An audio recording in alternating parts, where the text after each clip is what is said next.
마가복음 15장 25절부터 24절까지 말씀. 때가 제3시가 되어 십자가에 못 박으니라. 그 위에 있는 제패 유대인의 왕이라 썼고 강도들을 예수와 함께 십자가에 못 박으니 하나는 그의 우편에 하나는 좌편에 있더라. 지나가는 자들은 자기 머리를 흔들며 예수를 모욕하여 이르되 아하, 성전을 헐고 사흘에 짓는 자는 자여, 내가 너를 구원하여 십자가에서 내려오라 하고, 그와 같이 대제사장들도 서기관들과 함께 희롱하여 서로 말하되 저가 남은 구원하였으되 자기는 구원할 수 없도다. 이스라엘의 왕 그리스도가 지금 십자가에서 내려와 우리가 보고 믿게 할지어다 하며 함께 십자가에 못 박힌 자들도 예수를 욕하더라. 제6시가 되매 온 땅에 얼음이 임하여 제9시까지 계속하더니 제9시에 예수께서 크게 소리 지르시되 엘리 엘리 라마 사막다니 하시니 이를 번역하면 나의 하나님 나의 하나님 어찌하여 나를 버리셨나이까 하는 뜻이라. 아멘. 이 예수님의 죽음과 십자가의 영광이 저와 여러분의 인생과 삶의 자리 안에서 함께하게 되기를 예수님의 이름으로 축복합니다. 주님은 제3시에 십자가에 못 박히셨습니다. 그리고 그 십자가상에서 고통을 당하시는데, 첫들어 이제 캐톨릭의 십자가의 모습을 보면은 우리는 십자가에 아무도 안 걸어놨지만은 예수님이 못 박히신 것을 걸어놨습니다. 형상화시켜서.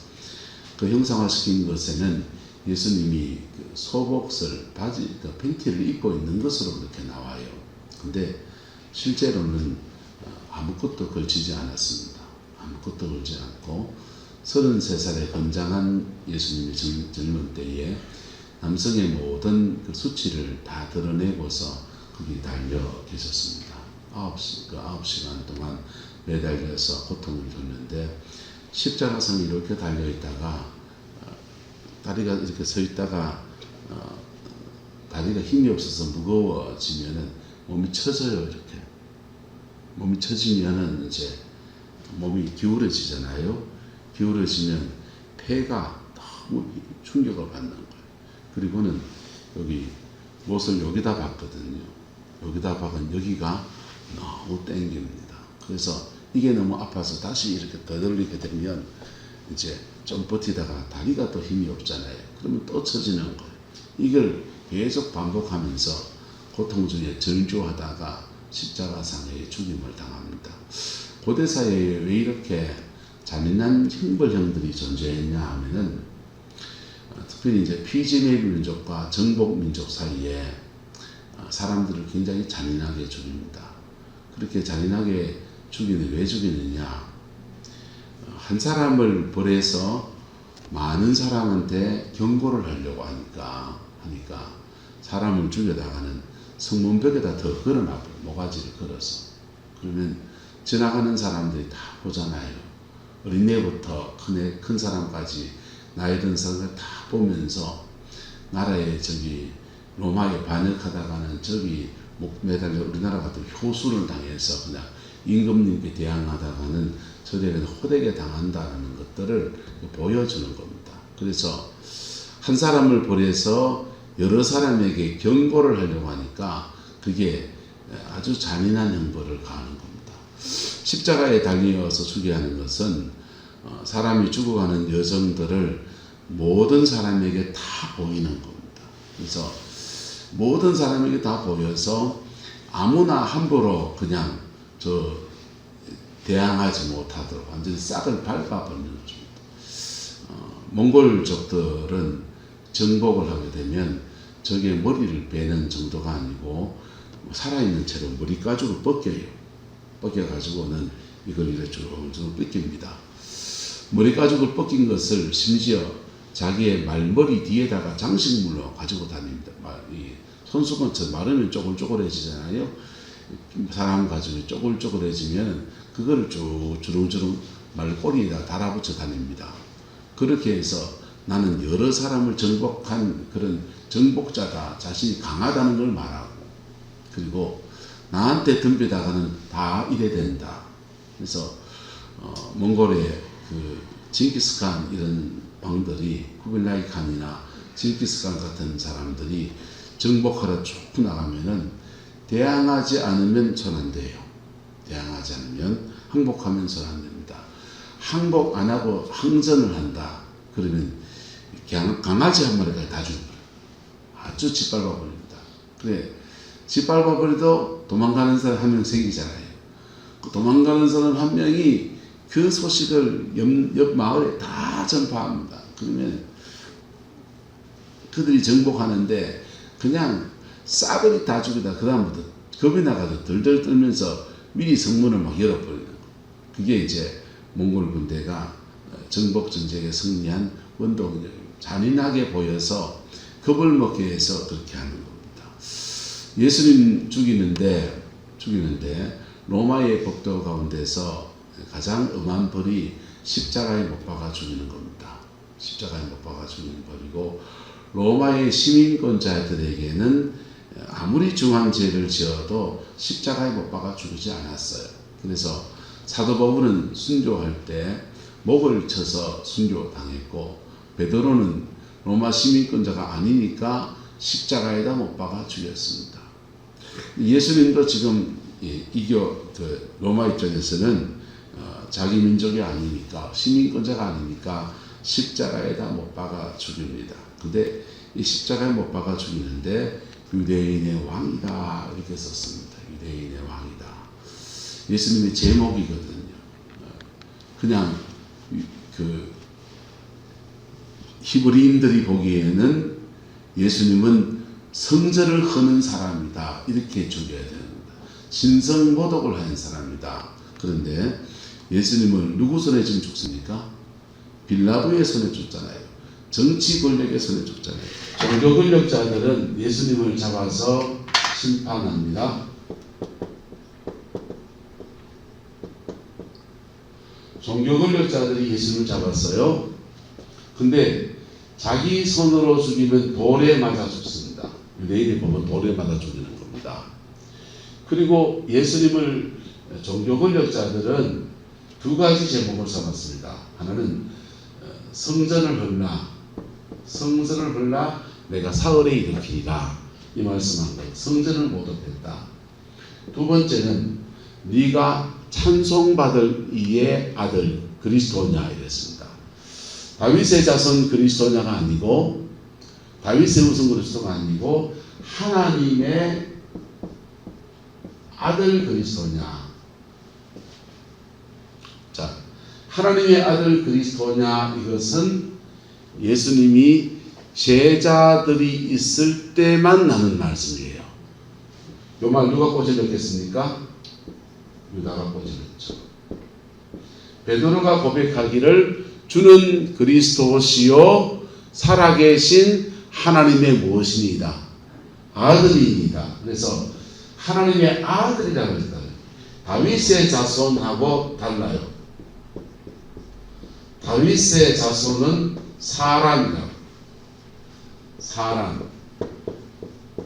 하나님의 아들은 뭡니까? 이거 신이라고 해요. 달라요. 예수님은 하나님의 아들입니까? 다윗의 자손입니까? 육신으로는 다윗의 자손이고 그의 신성으로는 하나님의 아들이고. 이게 예수님이 베드로의 고백을 통해서 제자들끼리만 나눈 얘기예요. 이거 일반 사람들에게 알려진 얘기가 아니에요.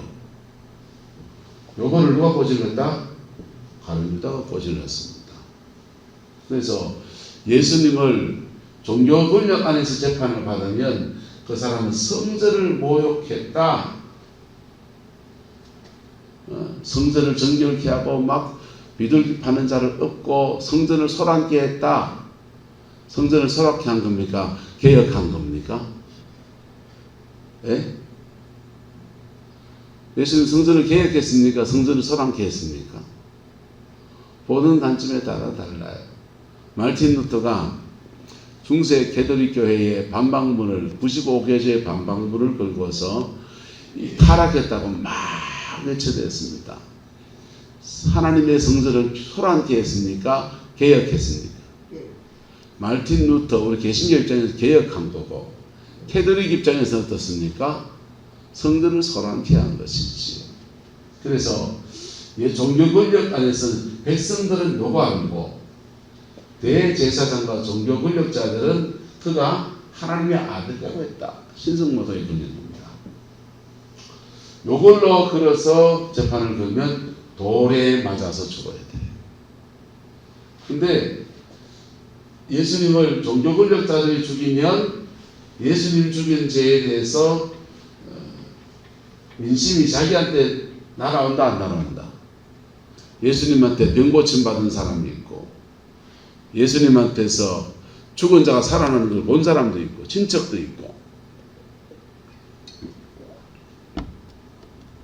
예수님이 이스라엘을 회복시키기를 바랬던 사람들의 소망도 있었고, 기대도 있고, 예수님 편이 많잖아요. 그래서 종교 권력이 어디다 풀리냐? 정치 권력에다가 공을 넘겨서 예수님을 죽입니다. 그러면서 종교적인 제목들이 다 사라지고 그가 뭐라고 했다? 유대인의 왕이다 그랬다. 유대인의 왕이란 말은 예수님이 뭐라는 말입니까? 독립운동가다. 정치인들 입장에서는. 그래서 제목이 바뀌어서 주님은 그 위에 있는 제표에 뭐라고 했다고 적혔습니까? 유대인의 왕이다. 그래서 종교 권력자들이 하는 재판으로 하면은 돌에 맞아 죽어야 될 분이 십자가에 로마의 법에 정한 반역자에게 처하는 가장 강한 형벌인 십자가형을 바꿔서 돌아가시게 된 겁니다. 근데 예수님 유대인 왕 맞습니까? 안 맞습니까? 유대인의 왕, 다윗의 후손으로 유대인의 왕인 정도가 아니라 한번 따라합시다. 만왕의 왕이십니다. 저와 여러분 모두의 만왕의 왕이십니다. 만왕의 왕이십니다. 예수님은 하나님의 아들 맞다 안 맞다? 맞습니다. 하나님의 아들 맞습니다. 하나님으로서 십자가에 자신을 내어줘. 육신을 입고 오셔서 한 인간으로서 아주 천국 갈 수 있는 유일한 한 분이 자신의 몸을 내어주시는 겁니다. 그리고는 주님이 말씀한 대로 한번 따라서 이 성전을 헐라 내가 사흘에 일으키리라. 자신의 몸으로 예수님이 생각하는 성전과 이스라엘 백성들이 생각하는 성전이 달라요. 이스라엘 백성들의 성전이 요 예배당입니다. 예배당이에요. 교회를 다녀도 교회가 이 예배당이라고만 생각하는 사람이 있습니다. 그래서 이 예배당에는 자기 집에 엉망진창해도 좋은 걸 갖다 놔야 되고 새 걸 써야 되고 뭐 그렇게 생각합니다. 조영규 목사님 처음 개척할 때, 김진원 목사님 처음 개척 교회를 할 때 둘의 마을에서 돈이 없으니까 사각개짝을 갖다 놓고 강대상 삼아 설교했어요. 강대상 사각개짝은 들으면 어떻습니까? 그게 중요한 게 아니고 진짜 중요한 성전은 한 따라 합시다. 내가 성전입니다. 주님의 성령이 내 안에 거하셔서 진실한 그리스도인은 본인이 성전인 줄 알아요. 진실한 그리스도인은 왜요? 회개하고 피 묻은 십자가 앞에 정결함을 구하고 나갈 때 따라서 반드시 성령이 임하십니다. 반드시 성령이 임해요. 반드시 임해요. 안 임하는 법이 없어요. 반드시 임해요. 그래서 반드시 임한 성령이 떠나신다 계속 계신다. 계속 계셔요. 내가 죄 지으면 어떻게 되느냐? 죄 지으면 죄 지으려고 하면 마음에 성령은 끄리낌을 줘요. 끄리낌을 주는데 그 끄리낌을 무시하고 죄를 지어버리면요. 지어버리면 성령은 죄책감을 줍니다. 죄책감을 주는데 그때 마귀는 자꾸 뭘 주냐? 자기 의를 갖다 주려고 해요. 그 정도 죄는 다 짓는다고. 니만 죄인이가. 자도 죄인이다. 이러면서 딴 사람 죄를 비춰서 말해주든지, 또는 나는 그래도 이런 거 짓지만 이런 거 잘하잖아, 이런 건 없습니다. 아니요. 그때 성령의 책망을 받을 수 있기를 축복합니다. 성령은 우리의 양심 안에서 말씀하셔요. 그리고 그런 양심의 그런 속에서 막 세게 기도하잖아요. 귀신이 떠보셔. 무속인들은 열심히 기도해요. 물에 물 끼얹어 가면서 기도합니다. 근데 그렇게 중하게 많이 기도하는데 자꾸 뭐가 오느냐? 귀신이 옵니다. 기도는 영의 세계에 들어가는 거예요.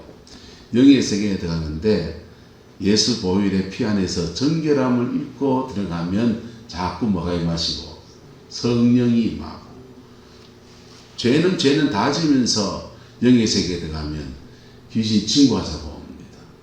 근데 그래서 타종교의 열심인 분들이 교회에 오면 복음을 제대로 알고 나면 전에 쎄쎄 마야하던 버릇 가지고 하나님 앞에 쎄쎄 마야하던 기도하는데, 그 버릇 자체는, 기도하는 것 자체는 습관 너무 좋잖아요. 근데 원리를 정확하게 알고 복음 안에서 회개하고 기도하기 시작하면 인생 풀립니다. 할렐루야. 인생 풀립니다. 왜? 그때는 기도할 때 자꾸 뭐가 왔고 귀신이 왔는데, 이제 회개하고 기도하면 계속 뭐가 옵니까? 성령이 옵니다. 성령이 옵니다. 그래 가장 큰 사람이 김성난 권사님이십니다. 그분이 따님이 어려움을 겪을 때 영적 지도를 잘해주는 분들이 회개 기도문을 줬습니다. 회개 기도문을 줬는데, 이분 그거 누가 지도했는지 모르겠지만 그 기도하는 분들이 자꾸 돈 태우게 해서 별로 안 좋아합니다. 별로 안 좋아합니다. 근데 원리는 맞아요. 돈 50만 원 공탁금 걸듯이 걸어놓고 회개 기도했습니다.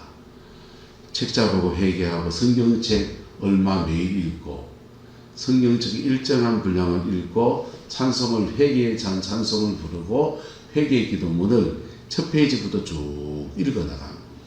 그래서 쭉 읽어나가다 보면 예수의 보혈이 쭉 역사하다 보면 종이책 보고 회개하는데 좀 있다 보면 따라합시다. 성령이 끄시는 회개로 넘어갑니다. 성령이 끄시는 회개로 넘어갑니다. 그렇게 회개하고 6개월을 회개 기도했습니다. 그랬더니 언둔에 있던 성집사님이 밤에서 나와서 직장 나가고 지생활을 하기 시작했어요. 가정의 어려움 속에서. 자, 그게 십자가 앞에서 인생을 풀어가는 방법들 중에 하나입니다. 할렐루야. 피 묻은 십자가의 은혜가 저와 여러분 가정과 삶의 자리 안에 풍성하기를 축복합니다. 회개도 안 하고 자꾸 기도 생활하지 마세요. 귀신의 신입니다. 자, 근데 예수님은 유대인의 왕이다 라는 제목으로 거기 덮어씌워져서 엉뚱한 제목 짊어지고서 십자가에 매달렸는데, 다른 성경 보면은 그 사람 유대인의 왕은 쓰지 말아라. 사람들이 막 대제사장이 항의를 해요. 종교적인 법에 따라서 성전을 걸어라 라고 말했다 라고 해야 자기들에게 민심이 돌아온다 안 돌아온다? 민심이 돌아오고, 유대인의 왕이라고 했다 하면은 반역하고 로마에 대항하다가 죽은 사람이니까 이 사람 독립운동가가 되어버린 겁니다. 예수님이 독립운동가가 되면 민심이 예수님에게 향한 것들을 돌이킬 방법이 없노. 그래서 그들은 이 죄패 가지고도 실험을 했습니다. 어쨌든 주님은 십자가에 달리시는데 거기에 함께 달린 사람이 강도 두기가 같이 달렸습니다. 그리고 사람들이 욕합니다. 뭐 욕하는데, 아하, 성전을 헐고 며칠에 짓는 자는 자요? 사흘에 짓는 자는 자요. 그래서 사람들이, 유대인들은 모욕하는 것이 제목 유대인의 왕이라 했다며 이렇게 아니고 성전을 밀고 사흘에 짓는다는 자여, 네가 너를 구원하여서 뭐에서 내려오라, 십자가에서 내려오라, 그렇게 외쳐야 됩니다. 그리고 또 희롱하는데, 저가 누구는 구원하였으나 남은 구원하였으나 자기는 뭐 할 수 없도다, 구원할 수 없도다. 그 사람들이 진실을 말한 겁니다. 예수님은 남은 구원하기 위해서 죽은 자를 살리는 역사도 일으키고 병든 자를 고치는 역사도 일으키고 귀신을 쫓아내는 일도 하시는데, 정작 자기는 구원할 수 있다 없다, 십자가에서 내려와 보면 됩니다. 십자가에 매달린 상태에서 저놈, 내한테 조롱하는 저놈, 내가 천국 가도 네 놈을 손보고 간다, 이놈의 새끼야, 내려와가지고 한판 떠면 됩니다. 주님은 십자가에 형벌 받으러 잡혀가실 때 내다 이러니까, 누구를 잡으러 왔느냐, 내다 이러니까 잡으러 온 사람이 다 엎어져 버렸어요. 창들과 다 엎어졌어요. 예수님은 힘이 없어 잡힌 게 아니에요. 지금도 하나님의 성령의 권세와 능력 가지고 그러면 천군 천사 12명 아니라 얼마를 대동해서 그냥 난리 칠 수 있는 분이십니다. 근데 그렇게 하지 않으시고 십자가에서 죽임을 당하십니다. 왜요? 이 말씀을 이루려고요. 저가 남은 구원하였으나 자기는 뭐 할 수 없도다. 자기는 죽음 안에 들어가고, 자기는 사망 권세 안에 들어가고, 자기는 하나님의 자녀의 버림받고, 자기는 성령의 성수가 끊어지고, 자기는 수치를 당하고, 자기는 창에 찔리고, 자기는 가시관을 쓰고, 그리고 그 십자가 앞에 정직하게 서는 모든 사람들을 구원의 은혜로 인도하시려고요. 할렐루야. 자, 그리고 그들이 말합니다. 정치적 메시아라고 그렇게 말하니까, 너가 정말 유대인의 왕이라면 한번 내려와 봐봐. 십자가에 내려와서 우리가 보고 믿게 해봐라. 이 말 왜 하느냐? 제패는 유대인의 왕이라고 적혀 있거든요. 반역죄라고 적혀 있거든요. 예수님 반역죄라고 적히면 예수님 죽고 나니 영웅됩니다. 네. 여러분, 우리는 3일 일제 치하에 윤봉길 의사나 안중근 의사나 그렇게 일본 전황이나 또 뭐 고위 관료들한테 폭탄을 던지고 총을 쏜 사람, 청산리 전투에서 승리한 김좌진 장군, 이런 분들을 박수 치면서 죽고 난 뒤에도 환호합니다. 예수님이 레지스탕트가 되면은, 그래도 우리 시대 안에서 예수란 분이 나라를 위해서 저렇게 초계와 같이 목숨을 번지고 그런 사람이었다, 그랬다는 겁니다. 그래서 정말 유대인의 왕이라면 십자가에서 내려와서 니를 구원하고 우리가 믿게 하면 해봐봐봐 라고 외쳐대면서 조롱하는 것입니다. 예수님의 모든 업적들이, 모든 영광들이 다 사라진 것처럼 보입니다. 제6시가 되어서 온 땅에 어둠이 임하여 제9시까지 계속되었는데, 제9시에 예수님께서 엘리 엘리 라마 사막다니, 번역하면 아버지여 아버지여 어찌하여 나를 버리셨나이까, 하나님께 버림받았다라고 저희 말합니다. 어떤 목사님들은 이 엘리 라마 사막다니라는 말씀이 구약성경 시편 22편에 나옵니다. 주님은 십자가상의 극한 고통 중에서 자신을 이기려고 말씀을 붙들고서 실을 읽었다, 그렇게 말합니다. 여러분, 예수님을 고상하게 표현하려고 하는 말입니다. 아니요. 예수님은 십자가상에서 엘리 라마 사막다니, 하나님 앞에 버림을 받았었습니다. 마르틴 루터는 왜 예수가 버림을 받아야 하느냐? 버림받은 우리를 택하시려고 버림을 받으셨다.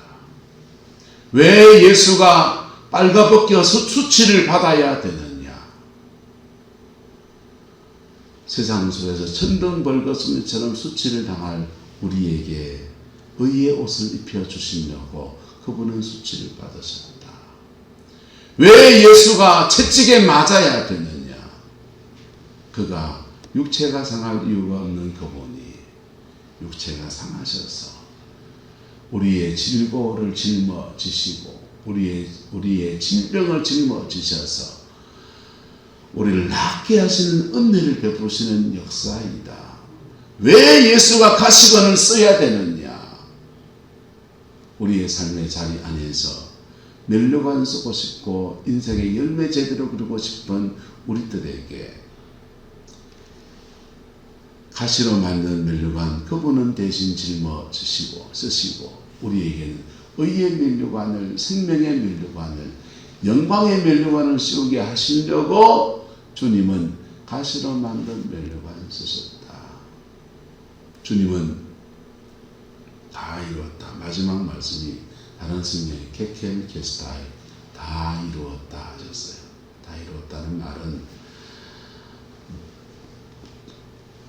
음식점에 가서 계산을 다 했다라는 그런 뜻입니다. 인간의 죄에 대해서 받아야 될 모든 벌에 대해서 예수님 당신께서 다 갚으셨다는 겁니다. 다 갚으셨다. 그래서 다 지불했다는 뜻이에요.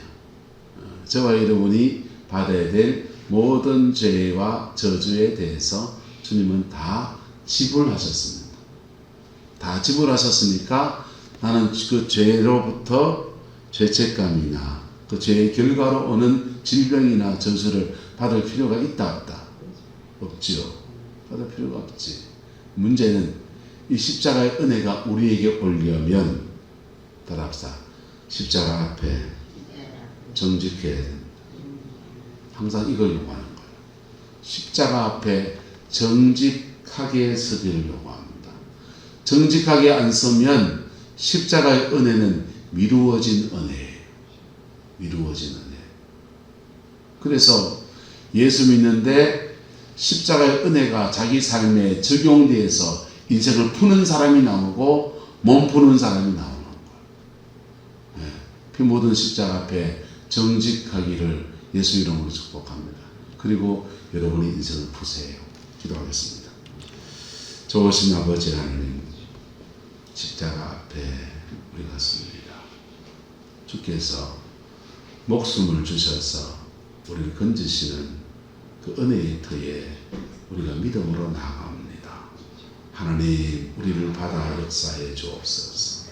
새 영을 부어주시고 새 은혜를 주시고 회개의 영을 저에게 주시고 정결의 영을 저에게 주셔서 십자가의 그 은총 속에서 반드시 승리하는 저희들 되게 역사하여 주옵소서. 주께서 함께 해주시기 원합니다. 예수님의 이름으로 축복하며 기도드리옵나이다. 아멘.